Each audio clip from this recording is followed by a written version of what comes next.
그 말씀을 드리기에 앞서서요. 우리가 모든 인간의 공통점이 우리는 평화를 원합니다. 그래서 심지어는 평화를 위해서 무력을 사용하기도 합니다. 왜냐하면 그 적을 물리침으로써 우리가 평화를 얻을 수 있다고 생각하기 때문이죠. 당연히 이스라엘도 그렇게 평화를 원했습니다. 우리도 평화를 원하고요. 그래서 그 평화의 이야기를 제가 신약과 구약의 중간 시대라고 하는 곳을 사용해서 그 평화의 이야기를 여러분에게 좀 드리고자 합니다. 그러면은 제가 오늘 여러분께 드리고자 하는 말씀은 하나님의 뜻을 찾는 것입니다. 우리가 어떻게 하나님의 뜻을 찾을 수 있을까? 그것이 사실 구약 성경과 신약 성경을 이제 관통하는 주제죠. 하나님의 뜻은 무엇인가? 그런데 구약 성경과 여기 이제 뭐 좀 작대기가 하나 그려져 있는데요. 이게 이제 모세로부터 이제 말라기까지 이렇게 해서 이제 구약 성경이 쓰여졌다는 것이고요. 이제 여기 십자가 그래서 예수님이 오시고 나서 이제 승천하시고 나서 그 뒤에 신약 성경이 쓰여졌다는 것이죠. 그런데 이제 여기는 예수님 시대고요. 요 뒤에는 신약 시대고요. 여기는 구약 시대인데 요 사이에 400년 정도가 공백이 있어요.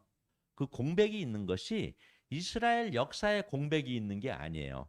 이스라엘 역사는 면면이 흘러갔는데 성경에 단지 구약 성경과 신약 성경으로 정경으로 채택된 것이 없는 것이죠. 그 400년 동안. 그래서 그 400년을 이해하는 것이 중요하다고 저도 느꼈습니다. 이번 특히 준비하면서요. 그래서 신구약 중간 시대라고 우리가 보통 학자들이 이야기하는데 그거는 이제 말라기서가 끝나는 시점인 기원전 400년부터 예수 그리스도께서 탄생하실 때까지 그때가 이제 신구약 중간 시대입니다. 그래서 이제 목사님께서 읽어주신 말라기서의 4장 5절에서 6절이 이제 말라기 선지자의 이제 예언으로 끝납니다. 말라기 선지자의 예언으로 끝나서 그 기원전 400년에요. 그리고 이제 마태복음 1장 1절에서는 마태가 예수 그리스도의 시대가 왔다 이렇게 소개를 합니다. 그래서 말라기서의 끝에서 그 말라기 선지자가 했던 것이요. 엘리야를 보낼 것이다. 이렇게 선포를 했고요. 마태복음 1장에서 예수님이 오셨습니다. 이렇게 선포를 했어요. 그런데 이제 마태복음서는 이것을 어떻게 이해를 하냐면 여기서 얘기하는 선지자 엘리야가 세례 요한으로 해석을 합니다. 그래서 세례 요한을 보낼 것이다. 세례 요한의 세례를 받고 예수 그리스도께서 사역을 하실 것이다라고 하는 것이 요 구약의 맨 마지막 성경과 신약의 맨 첫 번째 성경에 이 담고 있는 뜻입니다. 그래서 말라기서 이후 400년 동안 이스라엘은 헬라 제국들의 속국, 독립, 로마의 지배, 그리고 드디어 예수 그리스도의 시대가 열린다. 신약 성경을 보다 잘 이해하기 위해 우리가 살펴볼 것들은 무엇이 있을까? 참 이거 보기 불편하실 텐데 그냥 말씀으로만 들으셔도 됩니다. 이제 바사 제국에 의해서 이스라엘이 해방을 했죠. 그래서 이제 바사 제국이 등장하기 전에 그 이스라엘이 바벨론 유수를 당했고 그 전쟁을 통해서 멸망을 했죠. 전쟁을 통해서 멸망했다가 바사 제국이 등장했고 바사 제국이 다시 알렉산더 대왕이 나오면서 다시 이제 알렉산더의 그 부하들인 알렉산더의 부하들의 그 헬라 제국으로 바뀌게 됩니다. 그래서 이 헬라 제국 시대가 한 150년 정도 이어지는데 그때 이스라엘에 놀라운 기적이 일어났습니다. 마카비 혁명이라는 것이 일어나서 이스라엘이 100년 정도 독립을 하게 됩니다. 그 100년 정도 독립기가 다윗과 솔로몬 시대가 전성기인데 그 전성기 이후에 여러 가지 고난을 당하다가 760년 만에 이스라엘 역사에 760년 만에 드디어 자신들의 독립국가를 마카비에 의해서 이루었던 것입니다. 대단한 일이 일어났던 것이죠. 그런데 물론 이것이 오래 이어지지 못하고 다시 로마에 의해서 망하게 됩니다. 그래서 로마에 의해서 망함으로써 그 이후 이제 2000년 동안 이제 나라 없는 민족이 됐던 것이죠. 자, 중간 시대에 여러 가지 일이 있었습니다. 요것이 이제 구약 성경에 등장하지 않는 내용이에요. 역사에만 등장합니다. 그런데 제가 이번에 공부를 해보니까요, 캐톨릭에서는 요 마카베오서라고 하는 것이 성경에 포함되어 있습니다. 그러니까 카톨릭에서는 요 역사가 다 등장하고 있는데 우리 개신교에서는 이제 이것이 가려져 있는 것입니다. 그래서 중간 시대에 그들은 솔로몬 이후 760년 만에 자신들의 통일 왕국을 이루었어요. 누구의 힘이었단 말인가? 여호와께서 도와주셨다고 당연히 유대인들은 생각을 했겠죠. 자, 그러면은 이제 신구약 중간기인 400년을 역사적인 사건으로 한번 간략하게 소개해 드리겠습니다. 파사 제국이 망하고 나서 이제 헬레니즘 시대라고 해가지고 그 알렉산더 대왕과 그 부하들에 의한 나라들이 이제 흥망성쇠를 거듭했는데요. 그 가운데에서 이제 헬레니즘이라고 하는 문화가 있는데 그 문화는 결국 동양과 서양을 혼합한 문화입니다. 굉장히 유명하기 때문에 역사책에서 학생들이 뭐 달달 외워야 되는 내용입니다. 헬레니즘은 문화의 융합이다. 그런데 그 문화의 융합이라고 하는 것이 이스라엘 민족에게 있어서는 가장 최악의 상황인 겁니다. 이스라엘은 문화의 융합을 철저하게 배제하는 민족이었습니다. 유일신을 섬겼고요. 그래서 알렉산더 대왕 사후에 유대는 뭐 프톨레미, 셀레우코스 이러한 그 헬라 제국들 경계에서 지배를 당했고 헬레니즘 문화로 인해서 종교적 갈등이 고조되었어요. 이것이 이제 마카비라고 하는 독립전쟁으로 이어지게 됩니다. 그래서 예수님이 오시기 한 170년 전에 이제 마카비라고 하는 분에 의해서 유다가 독립을 하게 됩니다. 그래서 100년 정도 독립국가를 영위하는데요. 헬레니즘으로 인한 종교적 갈등으로 유발된 마카비 전쟁에서 기적적으로 마카비가 예루살렘을 회복했어요. 그래서 솔로몬 이래 760년 만에 독립왕국을 건설하였어요. 그들은 여호와께 영광을 돌렸고요. 그리고 그때 여러분이 신약 성경에 나오는 사두개파, 바리새파와 같은 종파들이 이때 비로소 등장을 하게 됩니다. 그들이 이제 실질적으로 신정을 하게 되는 것이죠. 신정은 종교인에 의해서 국가가 지배되는 것을 말하는 것입니다. 그래서 마카비 전쟁 이후에 100년은 자신들의 국가를 영유했던 시절이었어요. 그들은 능력의 여호와를 찬양했고, 하지만 독립의 간격은 점차 잊혀졌고 종교 갈등과 권력 투쟁으로 다시금 멸망의 길로 접어들어서 100년 만에 망하게 됩니다. 우리가 크리스마스를 그 대단한 우리 기독교의 그러한 축일로 삼듯이 유대교는 한우카 수전절이라고 하는 것을 그 가장 그 기념할 만한 그 기념일로 삼는 것을 제가 사실 유학 가서 알았습니다. 거기 있는 유대인들은 이 한우카라고 하는 것을 가장 그 큰 명절로 삼더군요. 이것이 유다가 독립을 기념한 겁니다. 유다의 독립을 기념하는 그 절기인 것입니다. 유다의 독립을 기념한다고 할 수도 있고 하나님을 이렇게 영광 돌린다라고 하는 의미가 사실은 있습니다.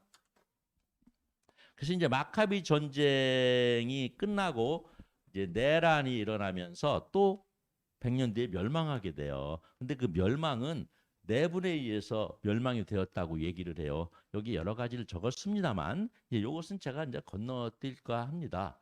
중요한 거는 로마가 쳐들어온 것이 아니고 이스라엘에서 권력 다툼하는 가운데 자기의 권력을 더 키우기 위해서 외부의 세력들을 자꾸 포섭을 해서 일종의 용병이죠.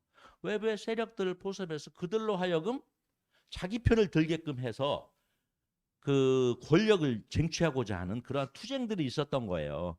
그래서 이제 살로메라고 하는 여왕이 있었는데 그 여왕의 두 아들이 있었는데 두 아들이 권력 투쟁하는 가운데 여러 나라들을 끌어들였어요. 그래서 로마도 끌어들였어요. 그래서 폼페이우스 장군을 끌어들여서 이 장남이 이 차남이 자꾸 나에게 덤빕니다. 그래서 장남이 이제 폼페이우스한테 이 문제 좀 해결해 주세요. 이래서 폼페이우스 장군이 로마에서 그래 장남이 왕권을 갖고 차남이 물러나야 돼. 이렇게 이제 중재를 했는데 차남이 그거에 불복을 하였습니다. 불복을 해서 결국은 로마가 폼페이우스 장군이 예루살렘에 쳐들어와서 차남을 물리치게 되는 거예요. 그 과정 가운데서 폼페이우스 장군이 예루살렘에 들어와서 이스라엘로서는 가장 치욕적인 그 뭡니까 그 우리 지성소까지 이제 침범을 당하는 그러한 굴욕을 당했고 결국은 완전하게 이스라엘이라고 하는 나라가 로마의 속국으로 이제 변화하게 됩니다. 그래서 그 이후 2000년 동안 나라 없는 민족이 되었습니다. 그렇게 해서 이제 400년이 흘렀어요. 뭐 400년 너무 빨리 흘렀죠. 그 400년을 내가 여러분한테 소개한다고 했는데요. 벌써 400년이 흘렀어요. 400년이 흘러서 이제 예수 그리스도께서 이제 오시기 직전이에요. 예수 그리스도 오시기 직전에 이제 헤롯 대왕이 이제 이스라엘을 지배했는데 헤롯 대왕은 독립국가의 왕이 아니고 로마 제국의 아우구스투스라고 하는 왕이 세운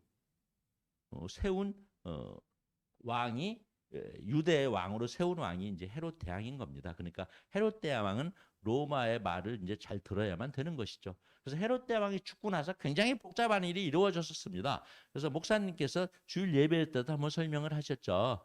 그래서 이제 헤롯 대왕이 이제 완전히 유대를 지배했던, 그러니까 물론 로마의 간섭을 받았지만 지배했던 왕인데 그 밑에 왕들은 제대로 된 왕이 아니고 이제 분봉왕이라고 해가지고 이제 동네를 각 지역을 쪼가리 내서 이제 맡으면서 로마의 이제 그 간섭을 받았던 그러한 시대입니다. 이러한 시대에 예수께서 탄생을 하셨습니다. 알다시피 예수님은 성령으로 잉태되어 말구유에서 태어나셨어요. 역사학자들에 따라서 그 기원전 4년이라고 하는 분들도 있고 기원 후 1년인 요 사이에 태어나셨을 거다 이렇게 얘기를 하고요. 십자가형을 당해 죽으시고 부활하셨는데 이것도 기원 후 한 30년 내지 33년경에 이제 일어났던 일이다. 이렇게 이야기를 합니다. 그래서 이제 예수 그리스도께서 우리 품에 우리에게 오셨다가 떠나셨어요. 성령을 주시고 그 이후에 이스라엘에서는 무슨 일이 일어났나 하는 건데요. 그 이후에 3차례에 걸친 전쟁이 일어났습니다. 유대 민족이 다시금 독립하고자 하는 열망을 가지고 로마에 대항을 하였어요. 그래서 그 3차례나 걸쳐서 약 70년에 걸쳐서 전쟁이 일어났는데 뭐 당연히 로마한테 이길 수가 없죠. 다행히 그 3차례 다 이제 패망을 했죠. 그래서 이것이 이제 유다 전쟁이라는 게 완전한 멸망의 역사다 이렇게 얘기를 합니다. 그게 제가 제목으로 삼은 전쟁과 전쟁 사이라고 하는 그 제목이 처음에 바벨론에 의한 전쟁으로 시작됐다가 그리고 400년의 중간 시대에 마카비 전쟁이 일어났었고 그리고 예수님 사후에 다시 유다 전쟁이 일어났어요. 그러니까 몇백 년마다 전쟁이 계속해서 일어났어요. 근데 전쟁이 왜 일어났냐는 게 제가 오늘 여러분에게 드리고자 하는 주제입니다. 여기까지가 중간 시대에 대한 요약입니다. 그 400년 동안에 큰 전쟁이 3차례 이상이 일어났어요. 전쟁이 왜 일어났냐? 평화를 얻기 위해서 일어났어요. 하나님 나라를 이 땅에 건설하기 위해서 그 수많은 전쟁들이 일어났어요. 결국 이스라엘은 하나님의 나라를 힘으로 얻으려고 했던 거예요. 그리고 메시아는 여호와께서 힘을 주심으로 말미암아 메시아의 능력으로 이스라엘을 이 땅에서 해방시키고 하나님의 나라를 이루면 우리에게는 영원한 평화가 온다는 것이 그들의 신앙이었던 것입니다. 그래서 그 전쟁들 사이에 틈바구니 사이에서 예수님께서 우리 품에 오셨어요. 그래서 우리에게 30년 사시고 이제 3년 동안 사역을 하셨죠. 3년 동안 우리에게 무슨 일을 하셨냐는 것이죠. 무슨 말씀을 하셨냐는 것이죠. 그 사이에 예수님은 어떤 시험이 있었나? 예수님의 첫 등장이 마태복음에 예수님의 공생애가 시작하기 전에 광야에서 30일 동안 금식하시고 마귀에게 시험을 받았다고 나와요. 여러분 너무나 잘 아시죠? 마태복음 4장 1절에서 11절에 보면 그때 예수께서 성령에게 이끌려 마귀에게 시험을 받으러 광야로 가사 40일을 밤낮으로 금식하신 후에 줄이신지라. 시험하는 자가 예수께 나와 이르되, 그래서 세 가지 시험에 대해서 나오고 예수님의 그 말씀이 등장하게 되죠. 그래서 예수님께서 이제 마귀를 물리치셨습니다. 물리치셔서 마귀는 예수를 떠나고 천사들이 나와 수종드니라. 그래서 예수님께서 마귀의 유혹을 물리쳤다라고 하는 것이 예수님의 첫 사역입니다. 그러면 그 마귀의 유혹이 무엇이냐는 것이죠. 마귀의 유혹은요, 예수님으로 하여금 영광의 그리스도가 되라고 했던 것입니다. 너는 영광을 취해라. 돌이 떡덩이가 되게 하라. 할 수 있었으니까요. 할 수 있었으니까 돌이 떡덩이가 되게 하면 이스라엘 민족이 열광을 했겠죠. 성전 꼭대기에 뛰어내려 하나님께 구원받아라. 마찬가지죠. 죽지 않는 그러한 몸과 영혼을 가졌다는 것을 마귀가 알죠. 마귀가 알고 뛰어내려서 하나님께 구원받아라. 그리고 나에게 경배하면 이 모든 것을 내게 주겠다. 이렇게 마귀가 시험을 했습니다. 이 마귀라고 하는 존재에 대해서는 제가 여러분에게 뭐 감히 설명할 수 있는 그런 것은 아니고요. 어쨌든 하나님의 뜻에 반하는 어떠한 존재가 마귀인 것이죠. 그럼 여기서 하나님의 뜻에 반하는 이러한 주문을 마귀가 했는데요. 묘하게 이건 오해할 수도 있는 내용이긴 합니다만 묘하게 그 당시 바리새인을 중심으로 한 유대인들의 메시아 신앙이 요 마귀가 했던 말과 아주 흡사합니다. 유대인들은요, 하나님의 나라가 천국이 아니라 이스라엘 이 땅에서 성취될 거라고 하는 신앙이 있었어요. 유대인들에겐 여러 학습된 사례들이 있었어요.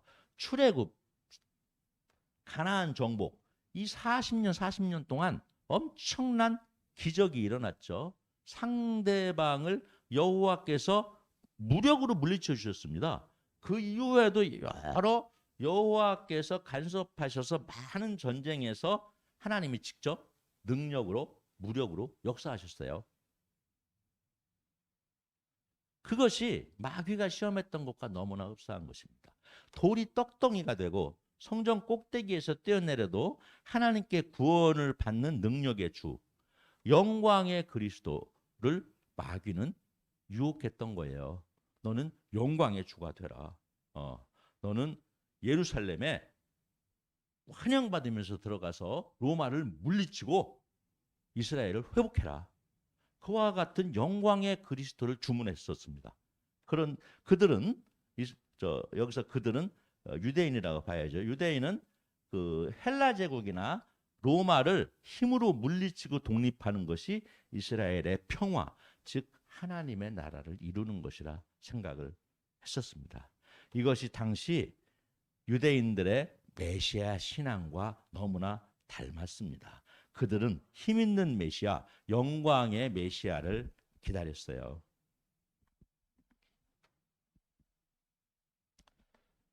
예수께서 사실은 십자가에 달려 돌아가시기 위해 예루살렘의 마지막 입성을 하던 때였죠. 그때 우리가 그날을 입성하는 날을 종려주일이라고 그러죠. 종려주일은 예수님이 예루살렘에 입성을 할 때 이스라엘 민족이 종려나무 가지를 흔들면서 환영하셨던 그러한 일입니다. 그것은 보통 일이 아닙니다. 160년 전에 기적적으로 마카비가, 이것은 이제 마카비 혁명의 승리를 기념하는 그러한 그림인데요.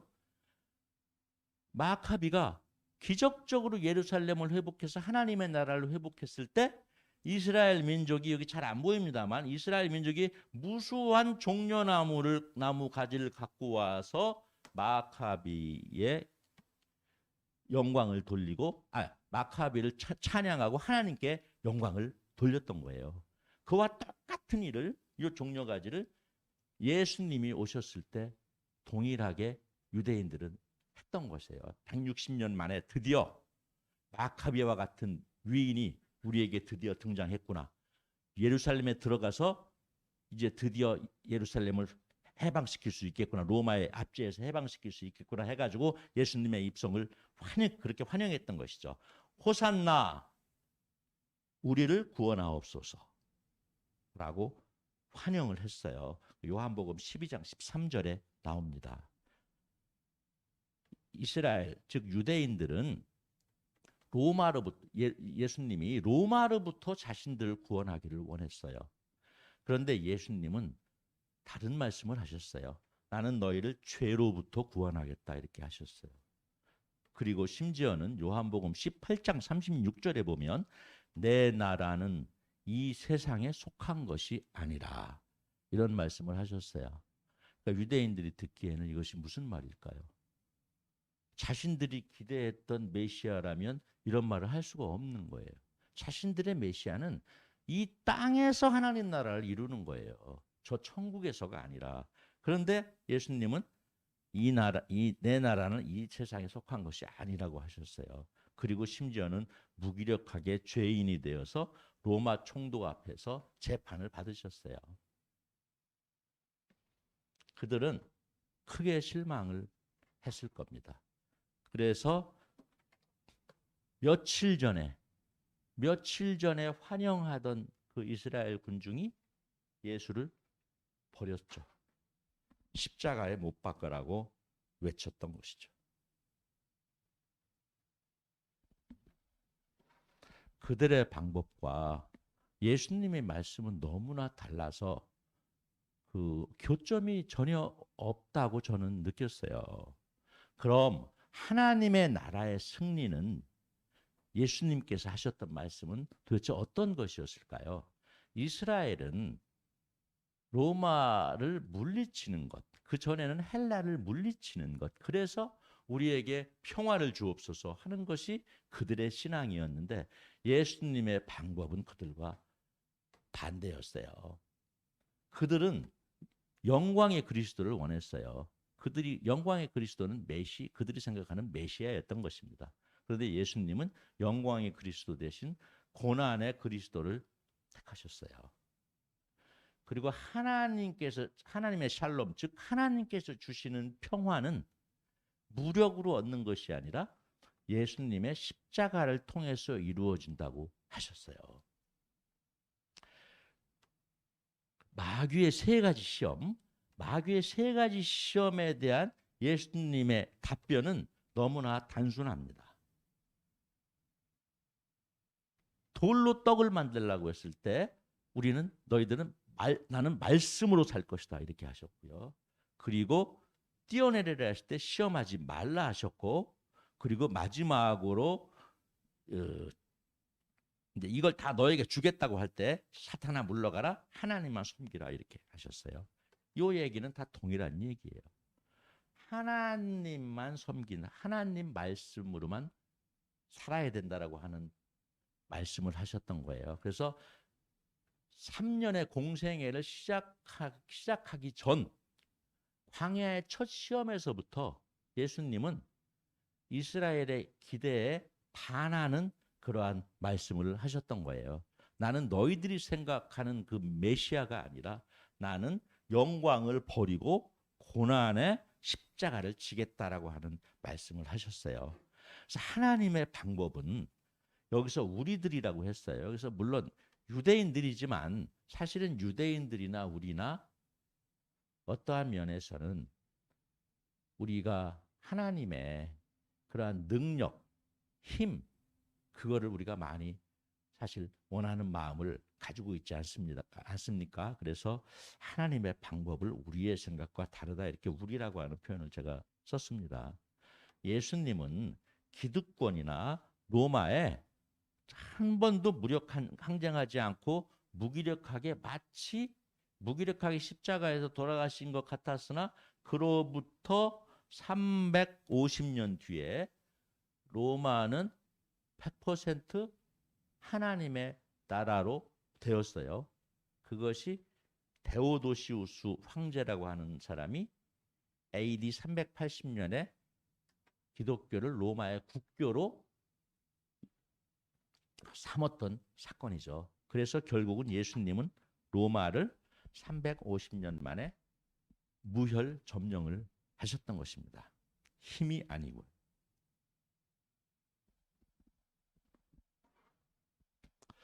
우리 모두에 말씀드렸지만 우리는 평화를 원합니다. 그것이 뭐 거의 국가의 목적 같은 것입니다. 우리가 원하는 평화와 하나님께서 주시겠다고 하는 이 샬롬이 평화죠. 하나님의 주시겠다고 하는 샬롬이 과연 같은가요? 틀린가요? 그것이 같다면 정말 그것은 하나님의 은혜인 것입니다. 참된 평화란 무엇이냐는 것이죠. 그 평화는 어떻게 얻어지는 것이냐. 이스라엘은 세상적인 승리의 메시아에게 환호하였고 패배했을 때 절망했어요. 그들이 원했던 평화는 메시아가 힘으로 적을 물리쳐서 얻는 것이었어요. 지금도 그들에게는 그 생각이 변함이 아마 없을 겁니다. 하지만 예수님의 평화는 그들과 달랐어요. 예수님은 하나님 나라가 우리 마음 가운데 임한다 하셨어요. 성전이 무너지고 눈에 보이는 성전은 아무것도 아니라는 것이죠. 우리의 마음이 중요하다고 전에도 말씀드렸었죠. 성전이 무너지고 3일 만에 다시 세워진다 하셨어요.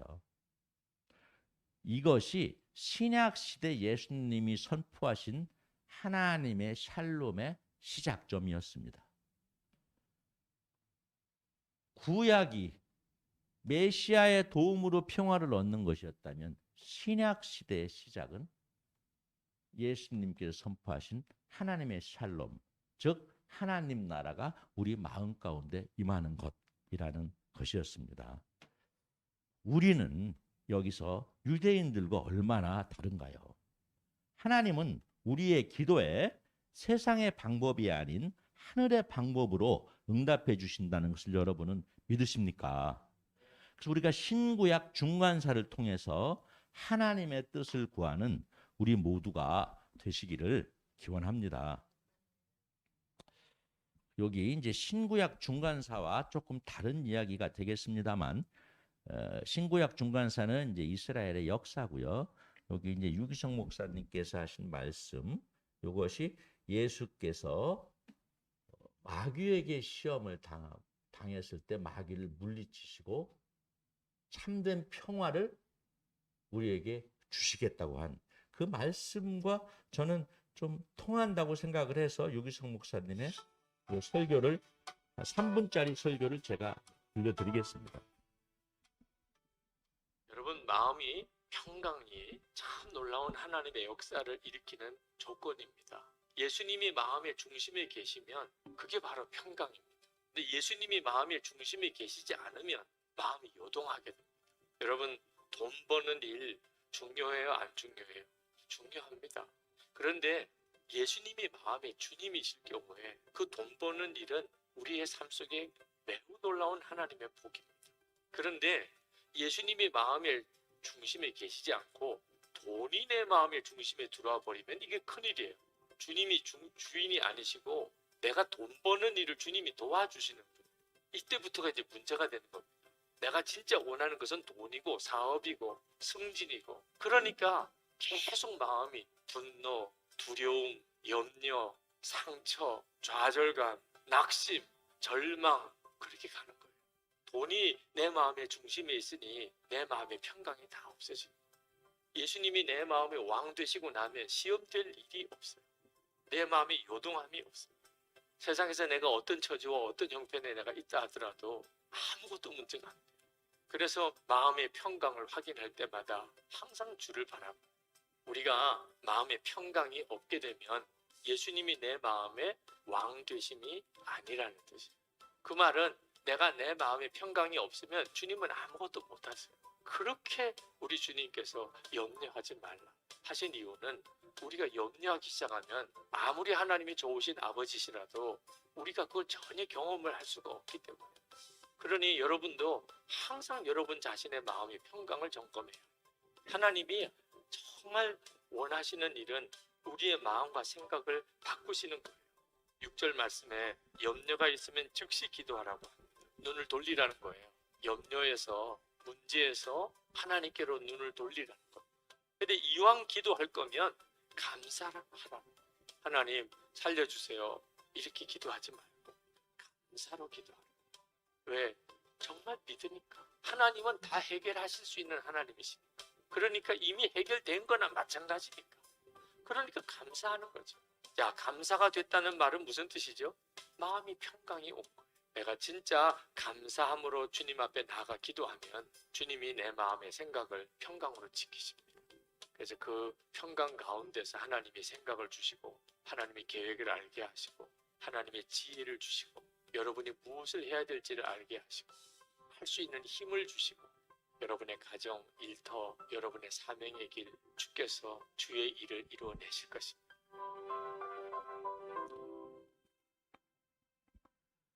구약의 하나님, 구약의 하나님과 예수 그리스도의 선포를 통해서 열린 신약의 하나님, 물론 같은 하나님이시겠습니다만 우리에게 주는 의미는 너무너무 틀리죠. 구약의 하나님이 사실 우리에게 힘은 주실 수 있어요. 힘은 주실 수 있으나 구약의 하나님이 사실 우리를 구원한다는 생각을 우리가 갖기는 어려운 것 같아요. 예수 그리스도께서 우리에게 오셨음으로 말미암아 이 땅에는 완벽하게 새로운 시대가 열렸던 것입니다. 그 전에 우리가 생각했던 평화의 개념과 예수께서 말씀하신 평화의 개념은 너무나 달라서 유대인들이 전혀 이해할 수도 없고 납득할 수도 없었지만 우리는 성령으로 그것을 다 아멘으로 받고 여러분의 삶 가운데에서 예수님 말씀을 통해서 승리의 삶을 사시리라 믿습니다. 그래서 오늘 말씀을 통해서 여러분에게 드리고자 하는 오늘 말씀의 주제는 우리가 믿는다는 것은 하나님의 뜻을 찾는 것이다. 이렇게 말씀을 드리겠습니다. 내게 능력 주시는 자 안에서 내가 모든 것을 할 수 있느니라. 빌립보서 4장 13절 말씀. 아멘. 이제 다음 주에 제가 마지막으로 이제 예수께서 이렇게 마귀의 시험을 받았을 때 고난의 그리스도를 선포를 하셨는데요. 그러면은 예수 그리스도께서 우리 인간들에게는 맨 처음에 무슨 말씀을 하셨을까요? 마귀에게 하신 말씀하고 우리에게 하신 말씀이 뜻은 같을지 모르나 다른 내용이겠죠. 그래서 예수께서 이 땅에 우리들을 위해서 죽어가는 영혼들을 위해서 처음 예수께서 하신 말씀이 팔복을 말씀하셨습니다. 팔복. 그래서 그 예수 그리스도의 팔복으로 그 말씀으로 신약 시대가 드디어 열렸고요.